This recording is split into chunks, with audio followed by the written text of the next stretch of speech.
नमस्कार दोस्तों, मैं ऋषभ मल्होत्रा आपका स्वागत करता हूँ कहानी क्राइम की के एक नए एपिसोड में। कहानी पे जाएं इससे पहले प्रार्थना करना चाहूँगा। कभी कोई घटना, कभी कोई क्राइम किसी के साथ दुखद भरा कभी ना हो, ऐसी दुआ, ऐसी प्रार्थना भगवान से करना चाहता हूँ। चलिए आज की कहानी शुरू करते हैं। ये कहानी 20 साल पुरानी है। 20 साल पहले छत्तीसगढ़ के एक शहर बरौत में छब्बेश्वर नाम का एक नौजवान रहता था, जिसकी उम्र लगभग होगी 20-25 साल की। एक रोज़ अचानक अपने घर से, अपने गांव से गायब हो गया।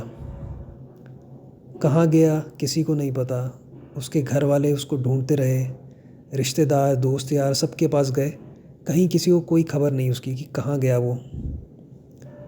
छब्बेश्वर के गायब होने के लगभग 15 से 20 दिन बाद छब्बेश्वर के माँ बाप को उनके घर पे एक कॉल आता है और फ़ोन उसकी मदर जो माता जी थी वो उठाती हैं। और जैसे ही वो हेलो बोलती हैं तो सामने से आवाज़ आती है, माँ मैं ठीक हूँ, मेरी फ़िक्र मत करना, मेरी तलाश मत करना, मैं नौकरी के सिलसिले में बाहर आया हूँ, जब मुझे नौकरी मिल जाएगी मैं अपने आप आ जाऊँगा। इतना बस सुनना ही था कि उसकी माँ चीख पड़ी और चिल्लाने लगी, रोने लगी फूट फूट कर कि तुमने ऐसा क्यों किया, तुम बिना बताए क्यों चले गए, तुझे जाना ही था तो हमें बता के जाता। खैर, छब्बेश्वर ने ये कहा कि मैं ठीक हूँ, मैं कॉल करता रहूँगा, आप चिंता मत करो। और ऐसा कह के उसने फ़ोन रख दिया। माँ को भी तसल्ली हुई। जब छब्बेश्वर का फ़ोन आया तो भोले माँ बाप को तसल्ली हुई और उनको अच्छा लगा। और फ़ोन का सिलसिला इसी तरीके से चलता रहा। कभी 15 दिन में कॉल आता था, कभी 20 दिन में, कभी 1 महीने में। लेकिन धीरे धीरे ये कॉल का सिलसिला कम होता चला गया, फ्रीक्वेंसी कॉल की कम होती चली गई। और एक टाइम ऐसा आया जब 2 महीने, 3 महीने, 4 महीने, 6 महीने तक कोई कॉल ही नहीं आया। और तब उसके माँ बाप बहुत दुखी हो गए, बहुत परेशान हो गए। उनको लगा कि ये क्या हुआ, 6 महीने से कॉल नहीं किया हमारे बेटे ने। इसी चिंता में माँ बाप गांव में थे। गांव के आपको पता है सोच कैसी होती है। वहाँ के तांत्रिक ओझा के पास गए, उनकी चौखट पे गए, हर दरवाजे पे गए, हर जगह गए जहाँ वो जा सकते थे, उनको अपने बेटे के बारे में पता लग सकता था। तो वहाँ के तांत्रिक ओझा अपनी शक्ति से यूं देख कर कहते थे उसके माँ बाप को कि आपका बेटा ठीक है। कोई कहता था बहुत स्वस्थ है, शादी हो गई, किसी ने, एक ने तो कह दिया कि बच्चे भी हो गए हैं। तो ये सब सुनकर उसके माँ बाप को तसल्ली हुई कि चलो ठीक है, जैसा भी है आ जाएगा, ठीक हो जाएगा। जब सब ठीक हो जाएगा तो आ जाएगा हमारे पास, हमारा ही बच्चा है, जाएगा कहाँ। ये तसल्ली करके माँ बाप ने अपने मन को समझा लिया कि चलो जब बेटे का मन करेगा तब आ जाएगा हमसे मिलने।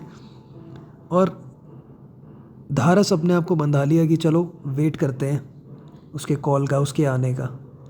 अच्छा, इसी दौरान जब 5-6 साल बीत गए और उसका कोई कॉल नहीं, कोई बातचीत नहीं, तो माँ बाप ने एक मिसिंग कंप्लेंट भी लिखवा दी थी पुलिस थाने में, वहाँ के लोकल। लेकिन उसके पास मोबाइल था नहीं, छब्बेश्वर के पास।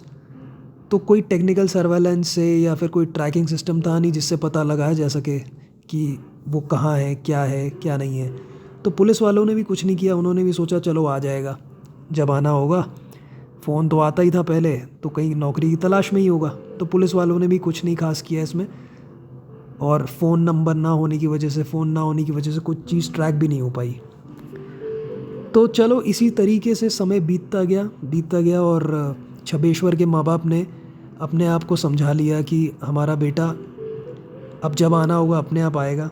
अब बार बार हम क्या सोचें और क्या परेशान हो, बस ठीक ठाक है हमारा बेटा, हमारे लिए यही बहुत है। ऐसे ही करते करते 20 साल बीत गए। इस बात को होते होते 20 साल बीत गए, इंतज़ार को करते करते उनका इंतज़ार 20 साल हो गया। जैसा कि मैंने आपको बताया ये 20 साल पुरानी कहानी है। तो 20 साल करीब गुजर गए। 18 अप्रैल 2023 को 18 अप्रैल 2023 को इस कहानी में एक ट्विस्ट आता है। छब्बेश्वर का एक दोस्त था टीकम, जो उसी गांव में रहता था। एक रोज़ सुबह सुबह टीकम छब्बेश्वर के माँ बाप के घर सुबह सुबह पहुंचता है और दरवाज़ा खटखटाता है। उसके माँ बाप बाहर आते हैं और टीकम से कहते हैं, हाँ बेटा बोलो, क्योंकि टीकम को उसके माँ बाप जानते थे अच्छे से। टीकम जो था ये छब्बेश्वर का बहुत पुराना दोस्त था, बचपन का दोस्त था, खास दोस्त था। सेम स्कूल में ये लोग पढ़ते थे, सेम जगह ये जाते थे, साथ में घूमते थे, साथ में ही रहते थे ज़्यादातर। तो छब्बेश्वर के जो माँ बाप हैं वो टीकम को अच्छे से जानते थे। तो टीकम ने कहा छब्बेश्वर के माँ बाप से कि मैं आपसे कुछ कहना चाहता हूँ। तो छब्बेश्वर के माँ बाप ने बोला, हाँ कहो बेटा, क्या हुआ? सुबह सुबह इतनी जल्दी सुबह सुबह आए हो, क्या हुआ? कोई ख़ास बात है? तो टीकम ने कहा, हाँ बहुत ख़ास बात है चाचा जी, मैं आपसे ये कहना चाहता हूँ कि छब्बेश्वर अब इस दुनिया में नहीं है। बस इतना ही सुनना था कि उसके माँ बाप एकदम से शॉक में आ गए, परेशान हो गए। ये तुम क्या कह रहे हो? तुम कैसे कह सकते हो ये बात? तुमको कैसे पता? तो छब्बेश्वर के दोस्त टीकम ने कहा, अब मैं आपको सारी बात सच सच बताऊंगा चाचा जी। इतना ही कहना था कि सब ने, घर में जितने भी लोग थे सब उसके करीब आ गए और बोलने लगे, क्या हुआ है, क्या हुआ है, बताओ हमारे बेटे का क्या हुआ। उसने बोला कि छब्बेश्वर को आज से ठीक 20 साल पहले मैंने ही मारा। बस ऐसा कहकर वो रोने लगा फूट फूट कर। छब्बेश्वर के माँ बाप ने पूछा, अगर तुमने छब्बेश्वर को मारा है तो उसकी लाश कहाँ है? और इतना ही कहा, इतना ही पूछा और पुलिस वाले भी आ गए वहाँ पे उसके घर पे और पुलिस की तफ्तीश हुई। और देखो, कबूल कर लिया टीकम ने ये बात कि मैंने उसको मारा है आज से 20 साल पहले। पर पुलिस ने कहा, माँ बाप ने कहा कि उसकी लाश कहाँ है, क्योंकि उसने कबूल तो लिया पर जब तक लाश नहीं मिल जाती तब तक चीज़ें स्पष्ट नहीं होती, साफ़ नहीं होती। तो उसने बताया कि मैंने उसकी लाश जंगल में, उसको मार के, एक जंगल था वहाँ पे दफना दी थी। पुलिस की टीम जंगल में गई वहाँ पे टीकम को लेकर, और जिस जगह पे उसने बताया था यहाँ पे लाश उसकी दफनाई थी, वहीं पर खुदाई चालू हुई। और खुदाई में 5-10 फीट नीचे कंकाल मिला। कंकाल के काफ़ी टुकड़े हो चुके थे, कुछ ही हिस्से बचे थे। उसको फॉरेंसिक के लिए भेजा गया और उसने जैसा बताया था टीकम ने कि वहाँ पे लाश थी, वहीं लाश मिली। और फॉरेंसिक में जब आया, सारा रिपोर्ट आई, तो वो उसी की लाश थी। तो पुलिस ने, घर वालों ने पूछा कि चलो भाई, तुमने उसको मारा, लेकिन मारने की वजह क्या रही? तुम तो उसके इतने अच्छे दोस्त थे, पुराने दोस्त थे, ऐसा क्या हुआ कि तुमने उसको मारा? तो उसने कहानी सुनाई। उसने जो कहानी सुनाई वो ये थी कि आज से 20 साल पहले जब वो एक स्कूल में पढ़ा करते थे, वहाँ पे एक लड़की हुआ करती थी। उस लड़की से टीकम बहुत प्यार करता था और वो लड़की भी टीकम को प्यार करती थी।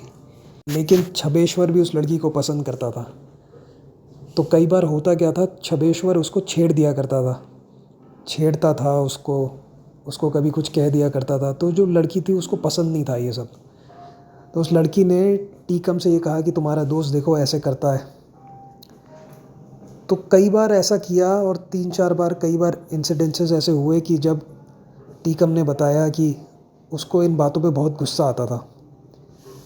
तो टीकम ने फ़ैसला किया एक दिन कि मैं इसको रास्ते से ही हटा दूँगा, इसको जान से मार दूँगा।